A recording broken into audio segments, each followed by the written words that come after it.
Olá! Hoje nós estamos aqui, numa das regiões conhecidas por enfrentar desafios e crises no agronegócio brasileiro. Nós estamos na Bahia, uma região que hoje é referência de produção, mas que no passado precisou aprender muito com os desafios climáticos. Nós vamos conhecer a família do seu Renato e vamos entender como é que eles vêm superando crises, tanto climáticas quanto financeiras no agronegócio. Vem com a gente!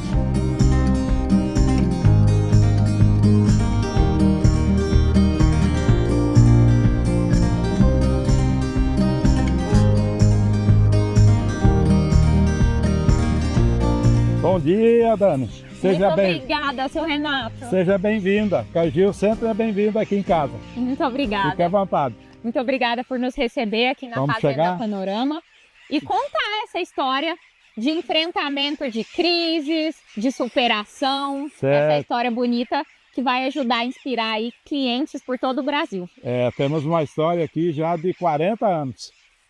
Então, passamos algum sufoco, mas passamos também muitos bons momentos, graças a Deus. E quando que essa história começou, seu Renato? Essa história começou aqui em 1984. Saímos do estado do Paraná, minha esposa, 2 filhos pequenos. Chegamos aqui em 1984 e estamos aqui até hoje. Antes disso, o senhor já trabalhava com agronegócio? Eu nasci na colônia, no Paraná, com a minha família. Sempre fomos criados na roça, mas por um período trabalhei fora, porque não tinha espaço, as terras muito caras no estado do Paraná, caríssimas, até hoje ainda. Então fiquei sem opção e fui procurar, trabalhei num banco, num período até longo, mas na primeira oportunidade que surgiu para voltar para o campo, eu voltei e estou aqui. Porque o nosso coração é do campo também, né? Enfim, o coração sempre manda. Então, a primeira oportunidade que surgiu foi em 1984. Meus irmãos foram os precursores de conhecer esse mundão aqui, essa chapada, esse cerrado. Era totalmente inóspito. Enfrentamos muitas dificuldades e, graças a Deus, fomos vencendo uma a uma e estamos sobrevivendo. É uma história longa, eu gostaria de contar isso com mais tempo, mas nossos colegas em geral, que houve uma migração muito grande do Rio Grande do Sul, Paraná, aqui para Bahia, São Paulo, Minas Gerais, aqui para Bahia, mas eu creio que em média 20% tiveram prosperidade. Acho que uns 80% recuaram. Nós vamos sentar e escutar como que essa história evoluiu e por que entre tantos não prósperos aqui deu certo. Tá certo. Lá dentro nós detalhamos mais então. Vamos lá então.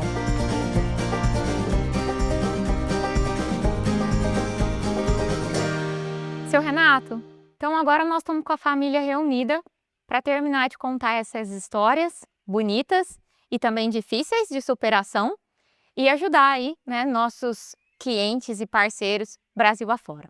Então o senhor começou me contando, né, que nasceu no campo, depois precisou de ir para a cidade, precisou de trabalhar num banco e aí junto com seus irmãos vieram aqui para a Bahia para começar essa história. Conta um pouquinho para a gente de como que foi esse começo, as principais dificuldades que vocês passaram, né? E como que a gente conseguiu superar aí tantas crises, né? Hoje o nosso episódio ele vai contar um pouco sobre superação de crises. Crises climáticas, crises financeiras, que o agro tem atravessado tanto. Então, atendendo aí pedidos dos nossos clientes, vamos superar crises juntos. Pois é, Dani. Essa história já são 41 anos de Bahia. Muitos desafios foram superados. Crises inúmeras, eu não sei se eu vou conseguir enumerar todas, mas vou enumerar as mais importantes que nos marcaram, né, nesse período. O começo foi muito duro, sem água, sem energia elétrica, sem telefone. Imagina, pouco recurso, a Cargill não nos conhecia ainda, nós tivemos que construir o nosso nome, além de construir nossas propriedades, nossos solos, nossa atividade toda, tivemos que construir o crédito, o nome, a referência, foi muito difícil. Como citei antes já na introdução, eu creio que desses companheiros nossos que vieram do Rio Grande do Sul, Paraná, enfim, que povoaram essa região toda aí, sobraram apenas 20%, mais ou menos. E nós fomos muito determinados e nunca pensamos em voltar, só ir para frente. E graças a Deus, hoje com 41 anos de atividade aqui, eu já estou pendurando a chuteira, estou passando para os meus sucessores. Esse ano foi marcante, eles já assumiram, a partir do dia 1º de julho, o comando aqui é deles.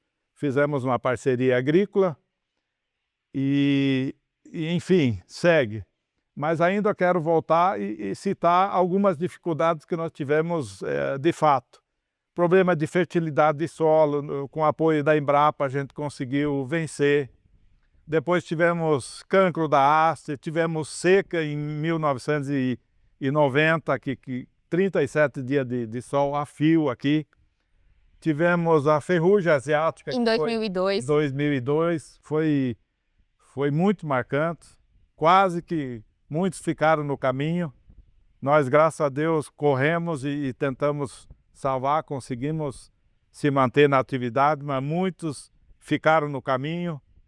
Depois, planos econômicos, vou até citar plano Collor, plano Bresser, plano de tudo que é tipo, juro virando a 15%, 20%, 30% ao mês. Comendo toda a margem. Comendo toda a margem. Então, podemos considerar, eu sempre digo para os meus filhos, essa vizinhança que nós temos, que superaram tudo isso, são vencedores e merecem o nosso respeito. Todos eles merecem muito o nosso respeito. São gente experimentada de tudo quanto é forma e resistiram, então eles podem tomar bons exemplos da minha jornada e assim como de todos os nossa vizinhança. Eu sempre digo para eles, respeitem a todos. Ontem, quando nós conversamos um pouco no escritório do senhor, o senhor comentou que, na opinião, né, do senhor, o grande segredo foi sempre trazer as coisas bem controladas, né? Exato. Ter as despesas, os custos muito apurados, ter tudo isso muito anotado, sempre às claras, né? Isso eu também estou passando para eles já trabalharam 10, 12 anos comigo, eles aprenderam isso. Talvez a gente pudesse ter crescido muito mais se tivesse avançado mais em crédito e aumentado o risco. Mas eu considerei que isso não vale a pena.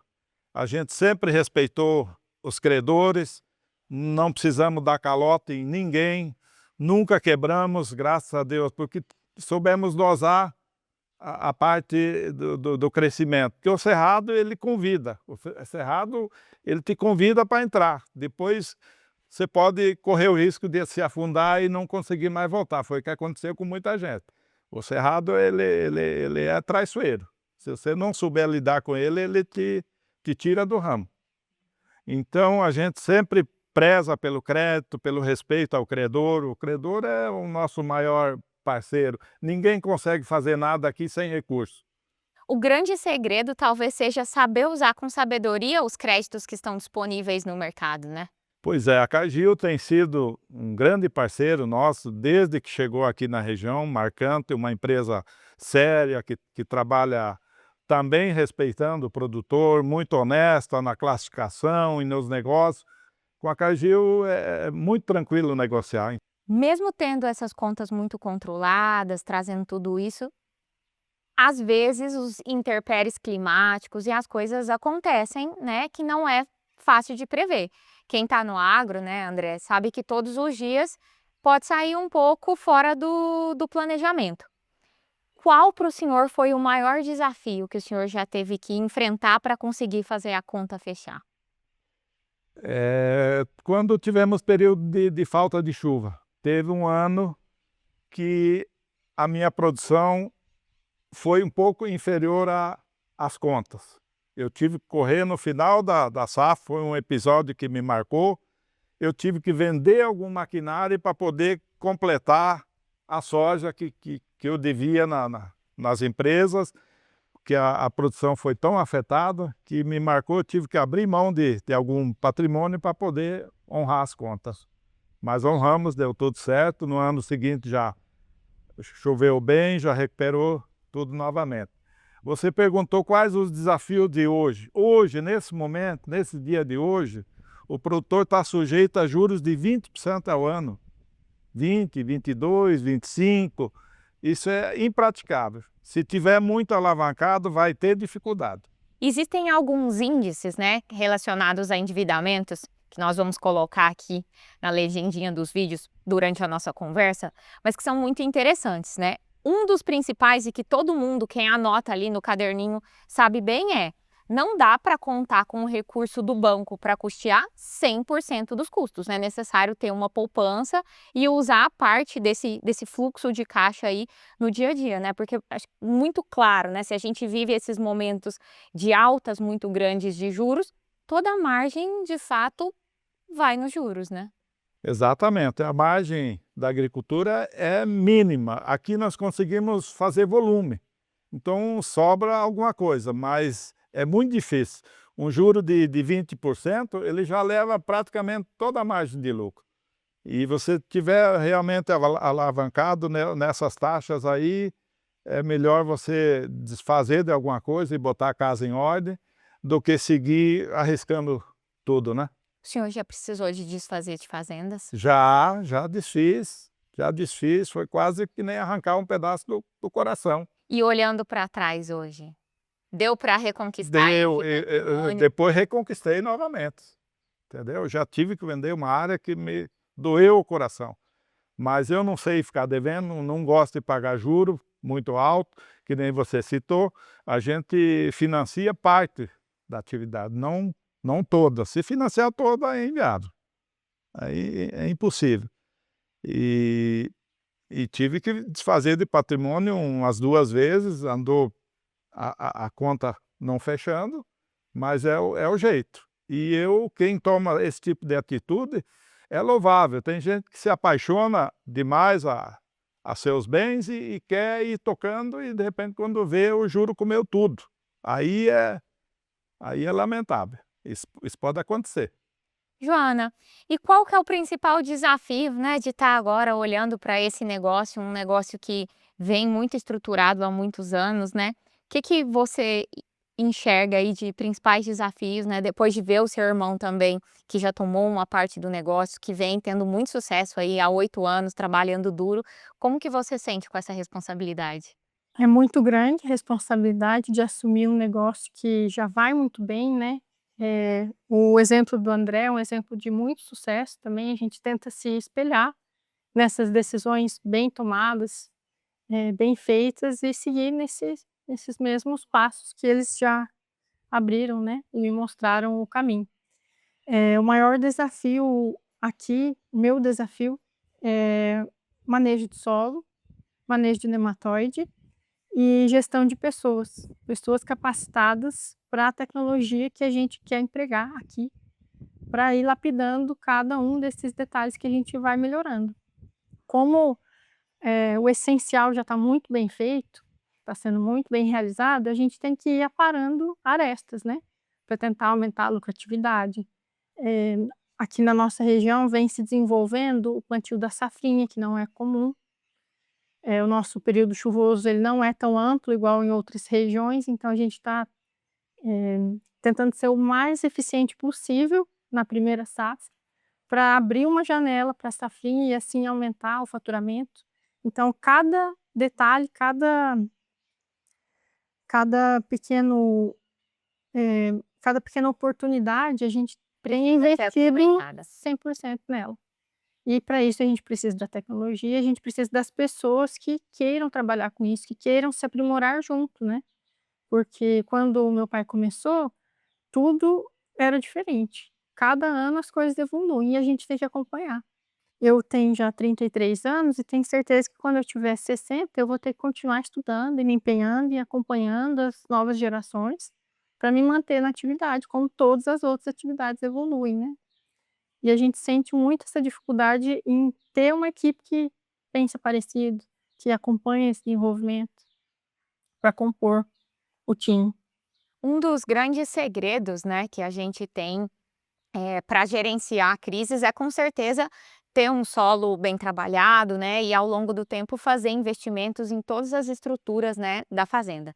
Então, André, queria que você contasse um pouco, né? Você veio criança e viu toda a Bahia sendo transformada aí ao longo desses 30, 40 anos. Para você, o investimento em solos, investimentos em estrutura, como é que você vê isso e como que você planeja esses investimentos também aí a longo prazo, mesmo nesse cenário hoje que de juros altos, desafiador, mas fazer investimentos é necessário, né? É muito importante fazer investimento e a gente precisa de parceiros bons que nos deem crédito para a gente seguir e é fundamental. Hoje a gente está numa região que eu posso dizer que é uma região privilegiada em relação a clima, né? Mas de maneira geral a gente sempre conviveu com veranicos importantes. Mesmo aqui a gente sempre sofre um pouco com isso. Pode ser um pouco menos do que em outros lugares, mas sempre acontece. Então você tem que manter investimento no solo, perfil de solo, rotação de cultura, cultivo de gramíneas para aumentar a matéria orgânica e estar preparado para uma eventualidade de um veranico e quem faz esse investimento e quem busca a conservação do solo e com rotação, reduz a possibilidade de um momento adverso quando vem um veranico. Então, a ideia é sempre estar preparado, que nem o pai sempre falou, vai acontecer, você já passou por um veranico, os últimos anos foram bons aqui, graças a Deus, pra gente, mas pode acontecer, a qualquer momento pode acontecer, a gente sofreu, em 2011 tivemos uma falta de chuva importante e acabamos superando por conta disso. Então, a ideia do investimento e manter sempre foco no solo é importante para manter a longevidade na atividade, né? Você tem uma sucessão estabelecida, né? Hoje toca o seu negócio já independente, inclusive, e tem filhos. Quais os principais desafios para essa terceira geração também se encantar com agro, superar crises, aprender, respeitar as histórias? Eu tenho 3 filhos já e sempre que eles podem, eles vêm comigo para a fazenda e coincidiu dessa semana eles semana de prova na escola e não puderam vir. Mas a gente vê muita coisa errada, sabe, acontecendo do lado de fora, então não que antes nunca tivesse, mas hoje essa digitalização, esse acesso das crianças à parte tecnológica, essas redes sociais, esse acúmulo de informação excessiva na cabeça da criança é complicado. Eu sempre discuto muito isso com a minha esposa, a gente tem que acompanhar de perto e tal, eu quero trazer eles mais para a fazenda. A gente veio para uma região hoje privilegiada em relação ao clima, mas é distante da cidade. Então, nem sempre eles podem vir para a fazenda todo fim de semana, como eu ia junto com o pai, quando eu era criança. Então, eu passava, na nossa diversão de criança, era passar o fim de semana na fazenda. Então, eu sempre vinha com o pai fim de semana, trabalhar, tinha um trator me esperando já para trabalhar no fim de semana, eu chegava sexta à tarde e ia embora domingo. Aí acaba que eu quero tentar fazer um pouco disso também, sabe? E trazer eles para dentro da fazenda, se envolver um pouco mais, são pequenos ainda, né?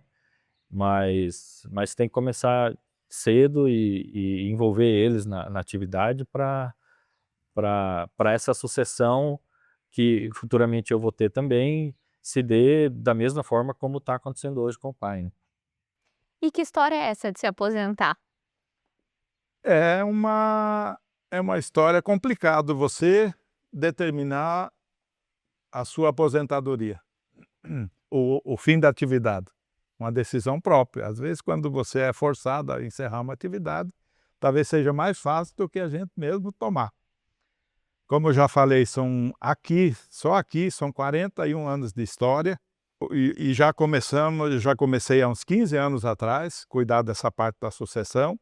Começamos a planejar junto com os filhos e já estamos construindo isso. Eles já têm também suas próprias áreas que trabalharam comigo com forma de arrendamento, foram produzindo e conseguindo comprar suas próprias áreas aqui em volta. Compramos diversas áreas que estiveram à venda, conseguimos agregar e que já são deles. E fomos construindo isso ao longo do tempo. Então, hoje, a decisão já foi mais cedo. Hoje, eu estou, de fato, aposentado.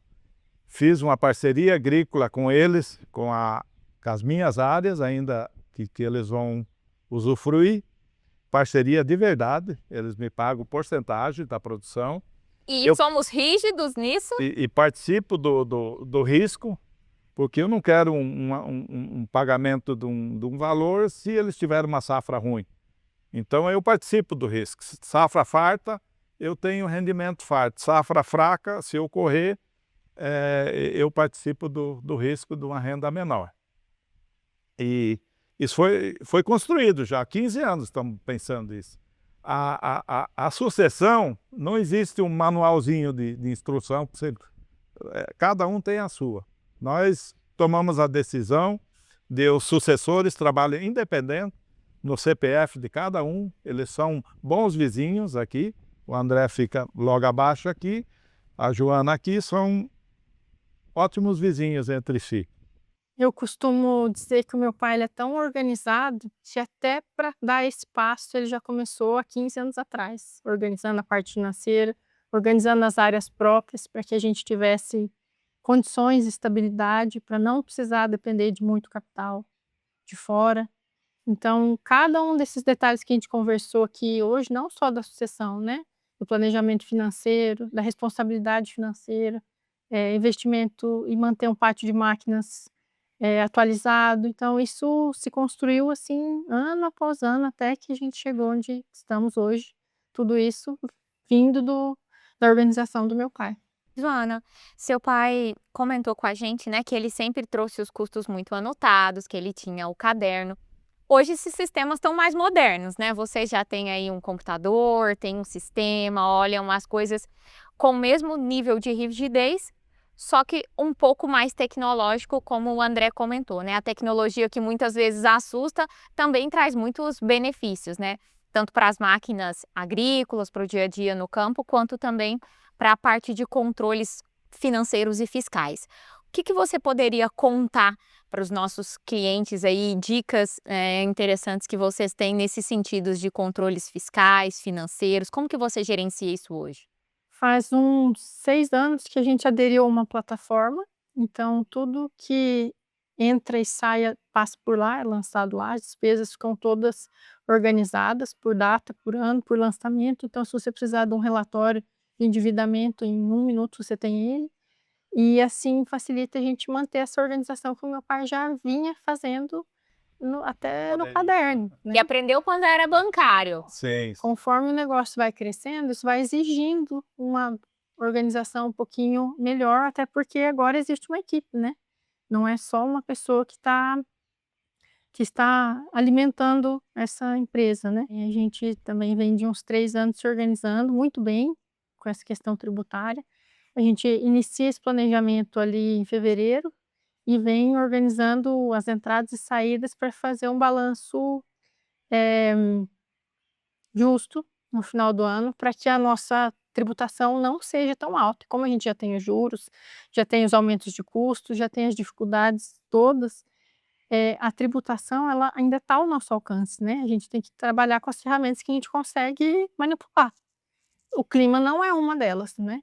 E a questão tributária é um ótimo exemplo de como você se organizar e melhorar a rentabilidade com o planejamento, escolhendo uma equipe que entende disso e fazendo decisões pontuais. André, quando a gente fala de comercialização, né? A gente comentou um pouco sobre superar crises.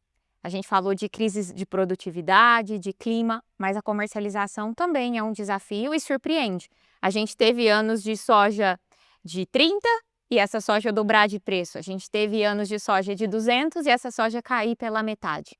Como que vocês três, né, como que vocês enfrentam esses desafios e essas crises de precificação e de negociação também? A parte do clima afeta diretamente, né, a precificação dos produtos que a gente produz e você não pode ficar suscetível a esse tipo de variação, né? Então, sempre que você faz um planejamento de longo prazo, é importante você já ir fixando essa produção para você ter pelo menos o custo já fixo, travado e conhecido.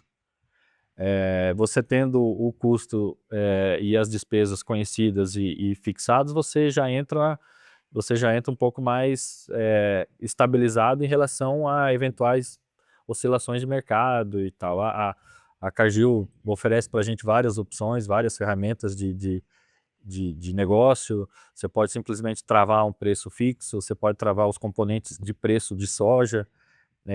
Até o Ednei estava me mostrando ali, tem ferramentas novas para trabalhar com Chicago. Então você está otimista num determinado componente, você fixa ele, deixa o outro em aberto e tenta, nunca vai acertar, né? Mas você tenta conseguir da média para cima e tentar segurar um custo de produção razoável naquele volume que você precisa fixar. Então, usar essas ferramentas é muito importante para ter um planejamento de longo prazo. Mas não é fácil, né? Não, nem sempre. Ninguém acerta no olho, né? Nem sempre acontece como a gente quer. No momento da venda, às vezes não estava tão bom, mas ali era para fixar aquele adubo, estava importante, então foi feito, o custo estava bom na época e então você fica seguro. Pode acontecer de tal contrário. Uma crise, um excesso de produção, o produto desvaloriza muito e você fica pego de surpresa, né? Então, a ideia não é ser pego de surpresa, é tentar sempre conciliar os custos e não ficar à mercê do mercado, né? Vocês acham que o grande segredo de vocês é basicamente esse controle de custos muito na ponta da mão e também essa gestão muito próxima do negócio, né? Porque vocês estão aqui na fazenda, sempre estão no escritório, sempre. Se vocês fossem elencar um grande segredo para contornar as diversas crises, que segredo seria esse? Eu acho que é investimento em produtividade, dedicação na atividade, dedicação na lavoura, no solo, tentar sempre renovar maquinário para estar com a máquina em dia, plantar na melhor hora, que aí você, claro, ao mesmo tempo tem que manter custo também, senão a conta não fecha, né? Mas você conseguindo trabalhar rápido, você conseguindo trabalhar fazendo bem feito, a sua possibilidade de uma boa colheita aumenta muito. Então a ideia de tentar focar na produção é importante. E fazendo conta. Tem momentos que dá para investir, tem momentos que não dá.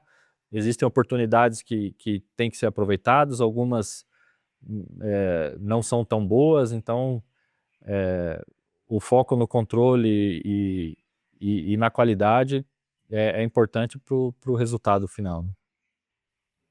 Muito bom. A gente sabe que gerir um negócio não é fácil, principalmente quando é um negócio familiar. E muitos produtores buscam sempre crescer em patrimônios, comprar, né, buscar, aumentar muito aí a quantidade de áreas. E, por outro lado, hoje a gente vê uma tendência de verticalização, né, de aproveitar melhor o patrimônio que tem, até num cenário de juros mais altos também, para não se endividar tanto na busca excessiva de patrimônio. Para o senhor, como que o senhor vê esse equilíbrio entre querer crescer, mas também estar organizado para crescer? Hoje a gente vê uma possibilidade de incrementar a produção com a safrinha que você está ensaiando por aqui na região já, com grandes resultados. Você consegue otimizar a mesma área, agregando mais uma safra, talvez em 50% da área, nem, em torno de 50 a 80 já tem sido experimentado nos plantios de milho, de sorgo, de feijão. O André gosta muito de plantar feijão. Na segunda safra como não tem mais área para expandir, a expansão de área acabou, dificultou, não é mais possível, até porque não existe mais a área sem agricultura aqui, está totalmente tomada. Então a safrinha, eu creio que vai se tornar uma realidade. Já existem empresas comprando, interessados, a própria Cargill já compra sorgo e milho para exportação, e isso vai nos trazer, e eles estão focados nisso, eles vão aproveitar essa oportunidade que aparece. Até há pouco tempo, quando se queria aumentar a produção, se aumentava mais um pouco a área de produção. Como isso não existe, agora a produção deve aumentar em cima das próprias áreas que já existem. Não é sobre ser o maior, mas sobre ser o mais estruturado. Exatamente. Mais eficiente, né?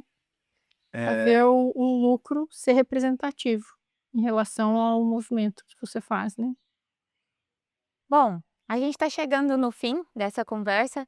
Se tivesse algum recado, alguma coisa que o senhor pudesse deixar aí para inspirar os clientes que estão assistindo a gente no Brasil inteiro, qual a dica para contornar desafios, vencer crises e seguir firme, levando o nosso país para frente, que o senhor deixaria? Muito cuidado com a alavancagem financeira. Momentos de juros altos, e se tiver uma alavancagem percentual muito alto, ele vai comer o lucro. E você procurar comprar os insumos nos bons momentos. Os meus filhos compraram os insumos deles, praticamente a maioria, em épocas boas, final do ano, fertilizantes. Inclusive a Cargill participou muito importante nessa decisão. Compramos fertilizantes que hoje, pouco tempo depois, já estão 20%, 30% a mais. Então a chance deles ter rentabilidade é muito maior do que alguém que vai buscar hoje os fertilizantes. Comprar no momento certo. Então, para a gente encerrar, qual a maior praga no gerenciamento das crises? Como eu digo sempre, a pior praga na agricultura, uma das mais danosas, é o juro alto, juro caro. Então, se atenham, abra mão de um patrimôniozinho e saia do juro caro. Bom, então a gente encerra aqui na Bahia, chamando atenção para um fluxo de caixa saudável, para índices de liquidez e solvência saudáveis e para todo o cuidado do mundo no uso saudável de recursos de crédito. Os créditos estão aí, hoje a gente tem muitos bons parceiros liberando dinheiro no Brasil, mas é muito importante se atentar ao bom uso desses recursos e às taxas de juros.